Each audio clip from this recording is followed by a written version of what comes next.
ایک بادشاہ تھا، وہ پھولوں کی سیج پہ سویا کرتا تھا۔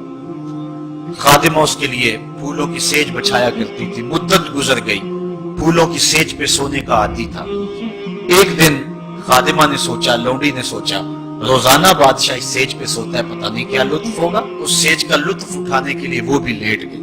سیج تیار کرنے کے بعد ایک لمحے کے لیے کمر سیدھی کی تو سارے دن کی تھکی ہوئی تھی، آنکھ لگ گئی۔ بادشاہ وقت پر اپنے اس خاص کمرے میں داخل ہوا تو ایک لونڈی کو پھولوں کی سیج پہ سویا ہوا دیکھا تو غیرت سے جل بن کے کباب ہو گیا۔ ایک لونڈی کی یہ اوقات کہ بادشاہ کی سیج پہ سوئے۔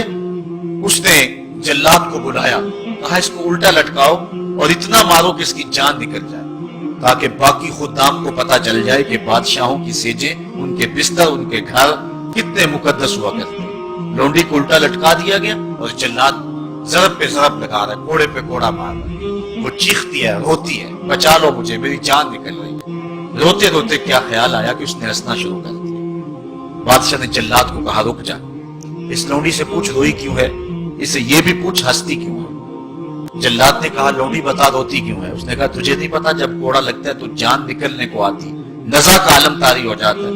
کہا یہ تو سمجھ ہے، لیکن ہنستی کیوں ہے۔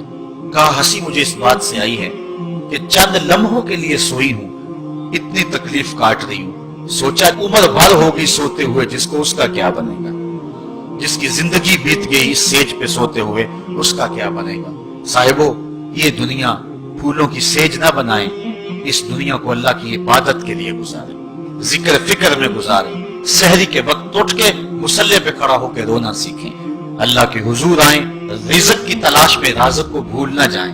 تم سمجھتے ہو دکان بند کر کے چلے گئے تو شاید میری آج کی سیل کم ہوگی۔ سیل دینے والا، رزق دینے والا، رزق کے دروازے کھولنے والا وہ رب ہے۔ جاؤ اس کے حضور جاؤ اور جا کے اس سے مانگو۔ آج اس دنیا کے اندر آپ کہیں ملازمت کرتے ہیں، 8 گھنٹے کی ڈیوٹی دینا ہوتی ہے، ان 8 گھنٹوں کے اندر آپ کا مالک آپ کو بلائے، صرف 8 گھنٹوں میں ایک عارضی ملک آپ کے اوپر رکھتا ہے، تو آپ دوڑ کے جاتے ہیں کہ نہیں جاتے؟